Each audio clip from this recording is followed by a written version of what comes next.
Hello po! Good afternoon, good afternoon, good afternoon, good afternoon po sa inyong lahat. Tayo na at samahan niyo ako magluto.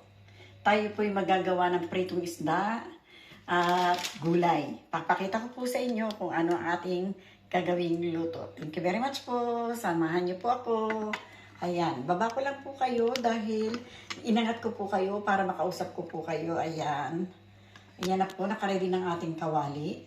Ayan po. Ready ko na. Ating po ipiprito ito. Nilagyan ko na po siya ng, ayan, makikita nyo, medyo, meron na po siyang, nakaano. May bawang na po yan, may asin, ayan, may paminta. Kumpleto na po yan, nilagyan na po ni Tita Emmy. Piprito na lang po yan. At meron naman po tayo ditong tuna, at saka sausage, ayan. At meron po ako ditong, ayan, hipon. Meron po ako dito mga hipon. Ayan po. Hindi po maano. Ayan po yung ating mga hipon. Ayan. Ayan po yung gigisa natin. Meron po ako ditong, ito po, bawang, sibuyas, at kamatis. Ayan. Meron po tayo ditong kumino, paminta. Ayan. Meron po tayong asin.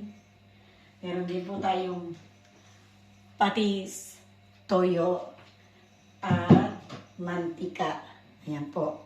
At ito po ang ating gulay na gagawin. Ito po. Kalahati lang po ito ang ating gagawin kasi sobra pong dami. Meron na po siyang carrots, habichuelas, gisantes, cauliflower, at saka ito pong, hindi ko masyadong kilala itong gulay na ito eh. Pero halo-halo po itong gulay, halo-halo, yung gulay na to.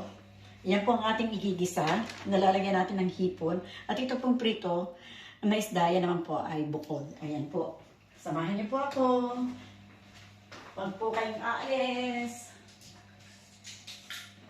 Ayan po. Ito ay mainit na po ito. Kanina ko po siya inilagay para po hindi kayo masyadong naiinip. Ayan.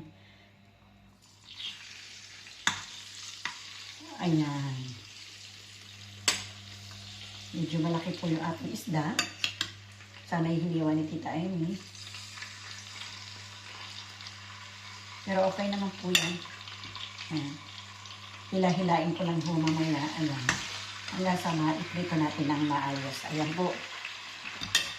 Ang ating isda. At ngayon naman po tayo magigisa ng ano. Magigisa po tayo ng bawang, sibuyas, at lahat po ng ipanghalo natin sa ating gulay. Ayan po. Igigisa na po natin yung ating mga ingredient. Bawang, sibuyas, kamatis. Lalagyan na rin po natin ng larang pula at saka ng green. Yung ating pong gulay. Nahin na po natin ang ating bawang. Ayan. Kanina ko pa po ininit yung ating mantika para hindi tayo masyadong naiinit. Ayan. Lagay na po natin yung ating bawang. Para madali lang po natin maluto. At ilalagyan na po natin itong ating sibuyas. Ayan.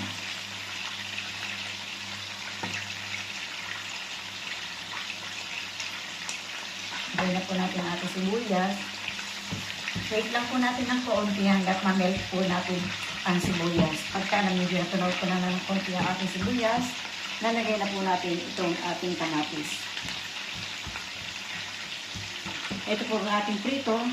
Sige pa rin po tayong prito. Ayan, palakok natin.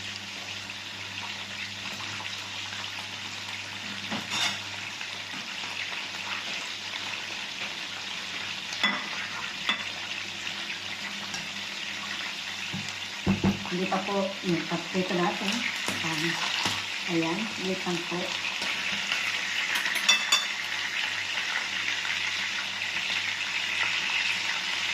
Ayan. Napilitan na po si Tita Emmy yung iba. Iniwan na po natin kasi hindi po halos magkasya. Ayan.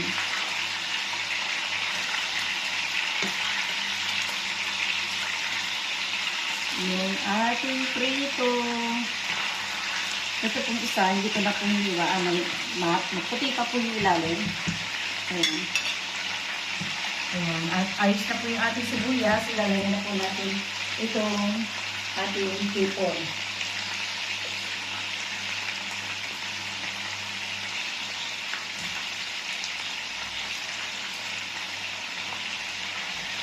Ayan.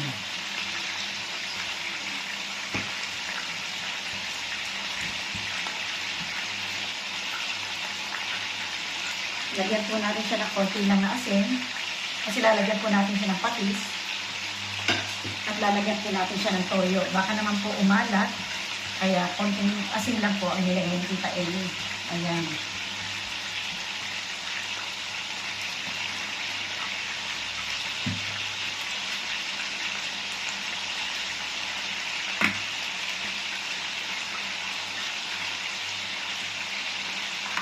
Ayan. Tingnan po natin yung ating hipon-hipon dyan.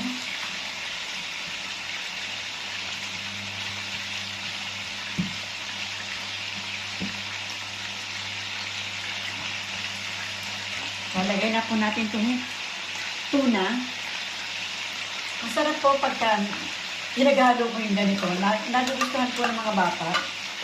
Ayan. Para sa gulay. Isa lang po nilalagay itong tuna.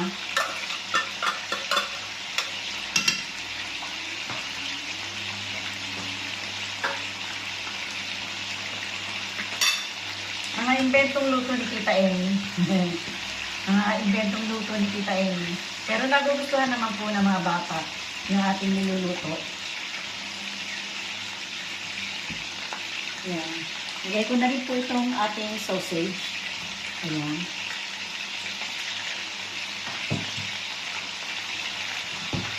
Nasasanay po ako na ihuli yung kamatis dahil po sa trabaho ko, yung pong amo ko ay ayaw talagang sinasabay ang kamatis. Ngayon po, sana po inuna ko yung kamatis, nalimutan na ni Tita Amy dahil sanay nga po si Tita Amy dun sa baba na inaano po yung kamatis, hinuhuli, sayang. Pero okay pa naman po yan, dali lang naman po natin yung anuhin. Nasasanay po kasi ko doon sa kabila na ang kamatis ay hinuhuli kasi gusto niya crunchy. Eh dito naman po tayo, atin naman po tayo, dito naman po tayo kakain sa bahay. Kaya,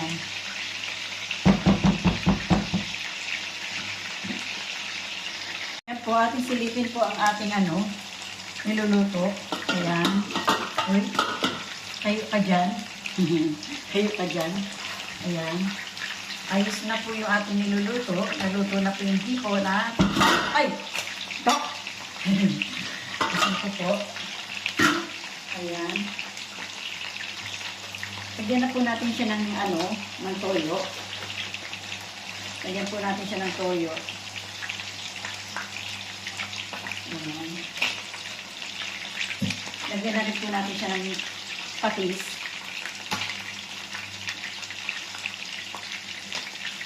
Ayan.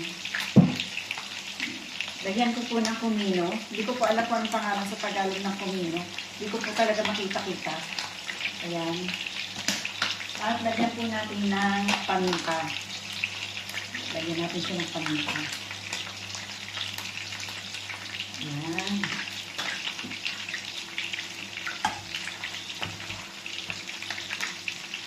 Ayan, ayos na. Ayos na, wala pang gulay. Ayos na, wala pang gulay. Lagyan na po natin itong gulay. Ito po yung cauliflower. Cauliflower, habichuela, carrots.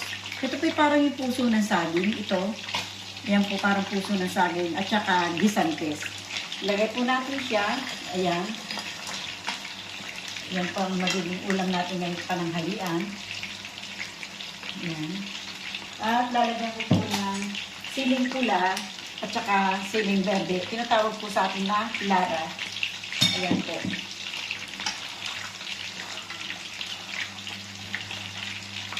Pag kulang po yung toyo, lalagyan ko pa po mamaya pag kulang po. Pero pag parang basta tingin ko po okay naman na. Ayan. Ayan, ang ating gulay ngayon. Para siyang chapsuy. Chapsuy sa atin. Yung ating ginagawa ngayon. Ayan. Ay, siksik tayo rin. Ayan, takpan po muna natin ulit. Pagka okay na, ating bubuksan ulit mamaya. Takpan po natin siya ulit. Ayan. Ayan po, silipin po muna natin ulit yung ating niluluto. Kung ano na nangyari. Ayan. Ayan. Yari na po yung ating niluluto, yung ating chapsuy. Chapsuy na ibang pagkaluto. Ayan. Sarap po yan. Paborito po ito ng mga bata. Kumakain po sila ng gulay pag ganito. Ilalagay po natin sa plato para po natin ay mahusgahan. Ayan. Ayan po. Inyo na pong husgahan ang itsura ng ating niluto. Ayan na po siya. Ayan. At ito po ang ating prito. Ayan. Yan po ang ating pritong galunggong. Ayan po. Ayan na po ang mga kinalabasan nila. Ayan. Ayan po sila. Ayan. Sana po magustuhan ninyo ang ating presentation. Kaya maraming pong salamat sa aking mga manunood at sa aking mga subscriber. Thank you very much po sa inyong lahat. Bye-bye po. Adios.